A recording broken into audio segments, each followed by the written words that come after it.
نہ کوئی خوف ہوگا اور نہ وہ غمگین ہو۔ اللہ کی راہ میں مال خرچ کرنے والے، مال خرچ کرنے کے یہ چار انداز، رات کو، دن کو، چھپا کر، ظاہر کر کے، ان کی تعریف کی گئی ہے اور اللہ تعالیٰ نے ان کے لیے اجر کا وعدہ کیا۔ کوئی بھی کرے مال خرچ ان انداز میں، کسی بھی انداز میں، مطلب یہ ہے کہ ہر وقت اللہ کی راہ میں جب بھی موقع ملتا ہے مال خرچ کرتے ہیں۔ یہاں پر مفسرین نے خاص کر بتایا کہ سیدنا صدیق اکبر رضی اللہ تعالیٰ عنہ کے پاس 4000 درہم تھے، 40,000 درہم تھے، 10,000 رات میں خرچ کیے، 10,000 دن میں خرچ کیے، 10,000 چھپا کے خرچ کیے اور 10,000 ظاہر کر کے اعلانیہ خرچ کیے۔ اللہ تعالیٰ نے ان کی شان میں یہ آیت کریمہ نازل، اور ایک تفسیر کے مطابق حضرت سیدنا علی مرتضیٰ رضی اللہ تعالیٰ عنہ، ان کے پاس ایک وقت 4 دینار تھے صرف، اور آپ نے کیا کیا، ان 4 دیناروں کو بھی اللہ کی راہ میں خرچ کیا، ایک رات میں، ایک دن میں، ایک چھپا کر، ایک ظاہر کر۔ تو ان کی شان میں یہ آیت کریمہ نازل، یعنی اس لحاظ سے اس کا شان نزول خاص ہے، لیکن اس کا معنی عام ہے، کوئی بھی اس طرح خرچ کرے۔ اور اس میں آپ دیکھیں کہ اس آیت میں دن سے پہلے رات کے خرچ کرنے کا ذکر ہے، اور ظاہر کر کے خرچ کرنے سے پہلے چھپا کر خرچ کرنے کا ذکر ہے۔ اس سے علماء یہ فرماتے ہیں کہ اشارہ یہ ہے کہ رات کو خرچ کرنا اور چھپا کے خرچ کرنا یہ اللہ کو زیادہ پسند ہے۔ اگرچہ دن میں جو خرچ کرے یا ظاہر کر کے لوگوں کو ترغیب دینے کے لیے خرچ کرے، اس کا بھی قبول ہے، اجر سب کو ملے گا۔ اس کے بعد اگلی آیت میں اب پہلے تو یہ بتایا جا رہا تھا کہ مال کے ذریعے رب کو راضی کیا جا سکتا ہے اور مال کے ذریعے اجر و ثواب کمایا جا سکتا ہے، لیکن یہی مال جب بندہ لالچ میں پڑ جاتا ہے، یہی مال وبال بن جاتا ہے، اور یہی مال اللہ کی ناراضگی کی طرف لے جاتا ہے۔ اب اس کا ذکر ہے الذین یاکلون الربا، وہ لوگ جو سود کھاتے ہیں، لا یقومون الا کما یقوم الذی یتخبطہ الشیطان من المس، وہ نہیں کھڑے ہوں گے قیامت کے دن مگر ایسے جیسے کسی کو بھوت نے چھو لیا ہو، آسیب کا سایہ جس پر ہو۔ دنیا میں اگر کسی پر کوئی بھوت پریت یا آسیب کا سایہ ہو تو وہ ایسے ہی ہے جیسے کوئی نشئی ہوتا ہے اور گرتا پڑتا ہے۔ تو قیامت والے دن ان سود خوروں کو، آج جو اکڑ اکڑ کے سود کھا کے اور زندگی اکڑ اکڑ کے گزارتے ہیں، قیامت کے دن ان کو کوئی ہوش نہیں ہوگی، ادھر گرتے پڑتے ہوں گے۔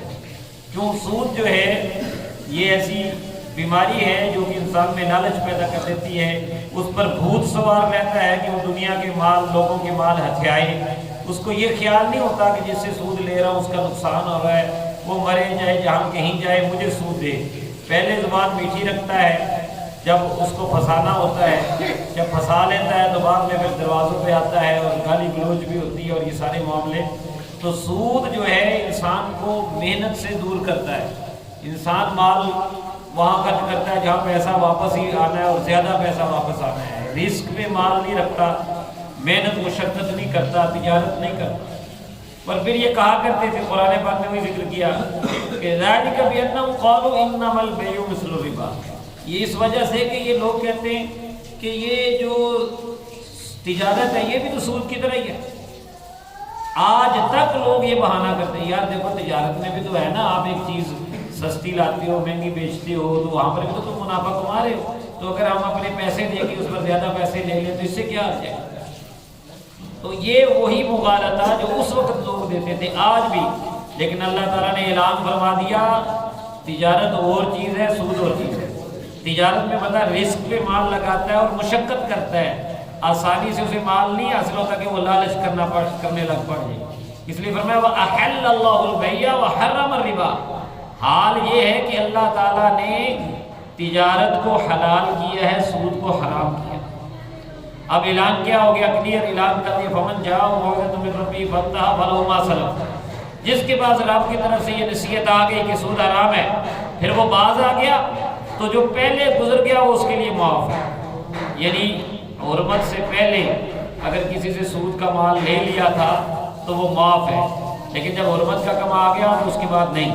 ومن عاد فاولئک اصحاب النار وامرہ الی اللہ، اور اس کا معاملہ اللہ کے سپرد ہے. ومن عاد، اور جو پھر لوٹے گا، یعنی حکم آ جانے کے بعد، سود کے حرام ہونے کے بعد اگر کوئی سود کھائے گا تو ایسے لوگ ہی جہنمی ہیں، اس میں ہمیشہ رہے گا. یعنی سود کھانے والا اگر سود کو حلال سمجھ کے کھاتا ہے کہ یہ حرام ہے ہی نہیں، پھر تو ویسے ہی کافر ہے، تو جہنم میں ہمیشہ رہے گا. لیکن اگر یہ سمجھتا کہ ہے تو حرام لیکن کیا کروں، چلتا نہیں ہے اس سے، اس کے بغیر میرا، تو پھر سود کھاتا ہے تو پھر گناہ گار ہے، پھر طویل مدت وہ جہنم میں رہے گا اگر اللہ نے معاف نہ کیا تو. اس لیے سود سے بچنا چاہیے، کیونکہ اگلی آیت میں فرمایا ہے یمحق اللہ الربا ویربی الصدقات واللہ لا یحب کل کفار نثیم. اللہ تعالیٰ سود کو مٹاتا ہے اور صدقات کو بڑھاتا ہے. یعنی سود میں انسان لالچ کرتا ہے، لوگوں کا مال اپنی طرف کھینچتا ہے، اور صدقے میں بندہ اللہ کا مال لوگوں کی راہ میں، اللہ کی راہ میں لوگوں کو دیتا ہے، تو لالچ ختم ہوتی ہے. اور اللہ تعالیٰ نے بھی یہ فرما دیا کہ تم یہ سمجھتے ہو کہ سود کھینچ کے میں امیر ہو جاؤں گا، اس میں وہ اضافہ ہو جائے گا، تو ایسا نہیں. یہ سورہ روم کے اندر فرمایا وما آتیتم من ربا لیربو فی اموال الناس فلا یربو عند اللہ. جو تم سود دیتے ہو لوگوں کے مال میں کہ بڑھ جائے، وہ اللہ کے نزدیک نہیں بڑھتا. اور آگے چل کے کہا کہ وما آتیتم من زکات تريدون وجه اللہ فاولئک هم المضعفون. اور جو بندے زکات دیتے ہیں، رب کی راہ میں مال خرچ کرتے ہیں، ایسے لوگوں کا مال ہی بڑھتا ہے، صحیح برکت انہیں کو حاصل ہوتی ہے. اور بخاری شریف کی حدیث نمبر 1410 ہے، نبی پاک صلی اللہ علیہ وسلم نے ارشاد فرمایا من تصدق بعدل تمرۃ من کسب طیب، جس کسی نے بھی صرف ایک کھجور کے برابر بھی اپنی حلال کمائی سے خرچ کیا. اور نبی نے درمیان میں فرمایا ولا یقبل اللہ الا الطیب، اور اللہ تبارک و تعالیٰ پاک اور حلال ہی قبول کرتا ہے. فرمایا پھر کیا ہوگا جس نے ایک کھجور صدقہ کی ہے رب کو راضی کرنے کے لیے. فرمایا وَإِنَّ اللَّهَ يَتَقَبَّلُهَا بِيَمِينِهِ، اللہ تعالیٰ بڑے حسین انداز سے اسے قبول فرماتا ہے. ثُمَّ يُرَبِّيهَا لِصَاحِبِهِ کما یربی احدکم فلوہ، پھر اللہ تبارک و تعالیٰ اس کی اس ایک کھجور کو اپنے پاس پرورش دیتا ہے، پروان چڑھاتا ہے، جیسے تم میں سے کوئی اپنا بچڑا اپنا بچہ پالتا ہے. فرمایا حتی تکون مثل الجبل، وہ ایک کھجور جو اللہ کی راہ میں دی ہے اللہ اپنے پاس اس کو بڑھاتا رہتا ہے یہاں تک کہ وہ پہاڑ کے برابر ہو جاتی ہے. تو یہ جو رب کی راہ میں مال دیا جائے اس کے بارے میں یہاں پر ہے. تو سود کے بارے میں تو یہ فرمایا حضرت جابر رضی اللہ تعالیٰ عنہ کا ارشاد ہے، نبی پاک صلی اللہ علیہ وسلم کے عمل کے بارے میں فرمایا لعن رسول اللہ صلی اللہ علیہ وسلم آکل الربا وموکلہ وکاتبہ وشاہدی وقالہ سواء. مسلم شریف کی حدیث نمبر 1598 ہے. فرمایا اللہ کے رسول صلی اللہ علیہ وسلم نے لعنت کی سود کھانے والے، کھلانے والے، لکھنے والے اور سود کے گواہوں پر، اور فرمایا یہ سارے اس جرم میں برابر ہیں. تو سود سے بچنا چاہیے. اگلی آیت میں فرمایا ان الذین آمنوا وعملوا الصالحات، بے شک وہ لوگ جو ایمان لائے اور انہوں نے اچھے عمل کیے، واقاموا الصلاۃ اور انہوں نے نماز قائم کی، وآتوا الزکاۃ اور انہوں نے زکوٰۃ دی، لہم اجرہم عند ربہم ولا خوف علیہم ولا هم یحزنون. ایسے ہی لوگوں کو اللہ تعالیٰ اجر عطا فرمائے گا، رب کے پاس وہ اجر پائیں گے اور ان پر نہ کوئی خوف ہے اور نہ وہ غمگین ہوں گے. اور اگلی آیت میں پھر دیکھیے کیا فرما رہا ہے اللہ تبارک و تعالیٰ. فرمایا یا ایھا الذین آمنوا اتقوا اللہ وذروا ما بقی من الربا ان کنتم مؤمنین. فرمایا اے ایمان والو اللہ سے ڈرو. اللہ سے ڈرنے کا مطلب کیا ہے؟ بڑے بڑے گناہ چھوڑ دیں. پھر اس گناہ کا ذکر کیا، فرمایا سود میں سے جو کچھ بھی باقی بچ گیا ہے اس کو چھوڑ دو اگر تم سچے مومن ہو. مطلب کیا کہ سود کا حکم آنے سے پہلے کسی سے اگر سود لے رہے تھے، جو لے لیا، اب اس کے ذمے جو تمہارا سود باقی ہے وہ چھوڑ دو اگر تم سچے مومن ہو. اور فرمایا فَإِن لَمْ تَفْعَلُوا، بس اگر تم نے ایسا نہ کیا، فَأَذَنُوا بِحَرْبٍ مِّنَ اللَّهِ وَرَسُولِهِ، تو یقین کر لو اللہ سے جنگ کا اور اللہ کے رسول سے جنگ. بتاؤ آپ اللہ اور اس کے رسول سے بھی جنگ کر سکتا ہے؟ فرمایا اگر تم سود کھانے پہ اڑ گئے ہو، باز نہیں آتے، تو پھر یقین کر لو کہ تم اللہ اور اس کے رسول سے جنگ کر رہے ہو، اللہ اور اس کے رسول سے جنگ کر رہے ہو. یہ دو جگہ، ایک تو یہاں سود والے کے لیے کہا گیا اور ایک حدیث شریف میں بخاری شریف کی 6502 نمبر حدیث میں نبی پاک نے فرمایا کہ اللہ تعالیٰ فرماتا ہے من عاد لی ولیا فقد آذنت بالحرب، جس نے میرے ولی سے دشمنی کی، میرے پیارے سے دشمنی کی، اس کے لیے بھی میرا اعلان جنگ ہے. تو بہرحال اعلان جنگ فرمایا کہ وَإِن تُبْتُمْ فَلَكُمْ رُءُوسُ أَمْوَالِكُمْ، ہاں اگر تم توبہ کر لیتے ہو، سود سے باز آ جاتے ہو، تو تمہارے اصلی مال تمہارے ہیں، یعنی جو تم نے اپنا اصلی قرض لینا ہے وہ تم اس سے لے سکتے ہو۔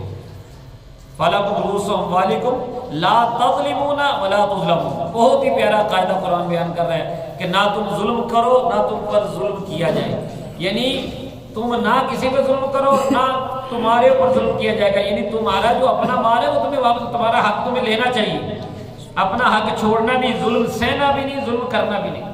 اسی کو حدیث شریف میں ابن ماجہ شریف کے حدیث میں فرمایا لا ضرر ولا ضرار، نہ کسی کو نقصان دو نہ خود نقصان اٹھاؤ، یعنی آپ اپنا رائٹ اپنا حق لے سکتے ہیں لیکن حرام مال جو ہے اس سے بچنا چاہیے۔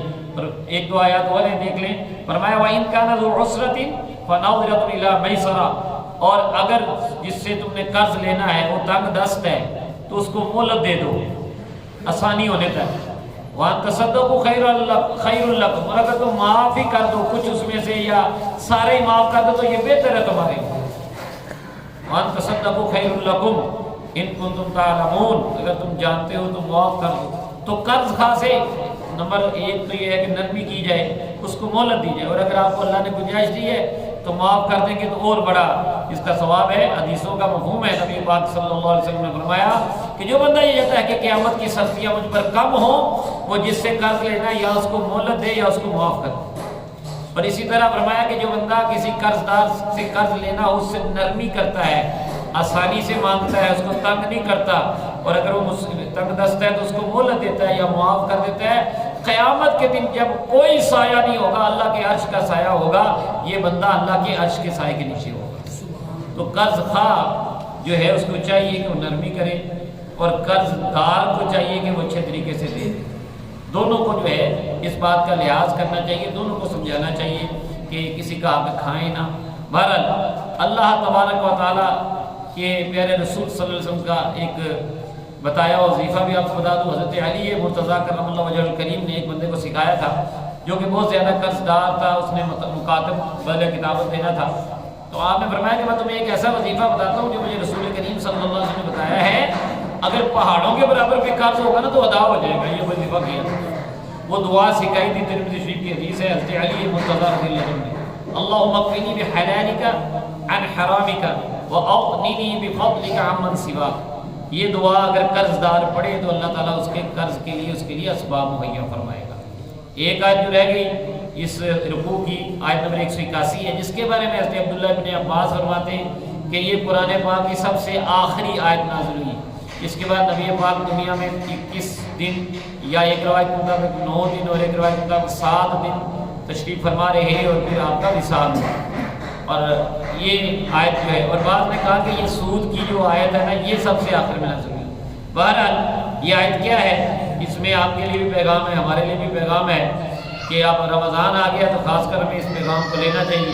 وَاتَّقُوا يَوْمًا تُرْجَعُونَ فِيهِ إِلَى اللَّهِ، ڈرو اس دن سے جس میں تم سب رب کی بارگاہ میں لٹائے جاؤ گے۔ ثُمَّ تُوَفَّىٰ كُلُّ نَفْسٍ مَّا كَسَبَتْ، ہر جان کو جو کچھ اس نے کمایا پورا پورا دیا جائے گا۔ وَهُمْ لَا يُظْلَمُونَ، اور کسی پہ ظلم نہیں کیا جائے گا۔ تو ہمیں دنیا میں جو کچھ کرنا ہے اس کو پھر قیامت میں بھرنا ہے، ہمیں چاہیے کہ ہم اچھے کام کریں تاکہ